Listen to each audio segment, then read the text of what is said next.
Thank you, Madam Speaker. I rise in support of the bill in front of us today, but I'd like to make a few comments and then a question to the proponent, if I may. Representative Connolly, please prepare yourself. Please proceed, Representative. Thank you, Madam Speaker. In the bill itself, I just wanted to point out that how pleased I am to see sections 8, 9, and 10 in the bill that address the initial training of police officers, parole officers, and firefighters when they first come in to be trained on self-care and resilience. I really think that portion will do much good in the future if those early signs are taught and then our responders, they get the help needed initially. It can really help with short-circuiting the post-traumatic stress disorder, I believe. But my question is, do you know this model that will be used? Have any other states, is there a model that may be used for this training? Through you, Madam Speaker. Representative Connolly. Thank you, Madam Speaker. There are several states that do have what this is referred to as mental claims. Florida is one that a lot of the language and the studies and the statistics as to how many officers do suffer this problem, officers and firefighters. They have mental claims for all workers in the state of Florida. There are several other claims that allow mental claims, or states that allow mental claims or post-traumatic stress disorder claims where we get the data.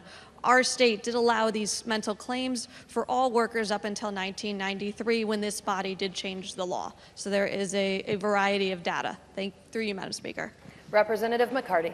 Thank you, Madam Speaker, and I appreciate that response, but I think my question really was going to the initial training that will be taking place if this bill is passed, because I think that can do, as I said, tremendous good to warding off some of the post-traumatic stress disorder early on so that it doesn't develop as much. So I just wondered if there were any other states that are doing initial training.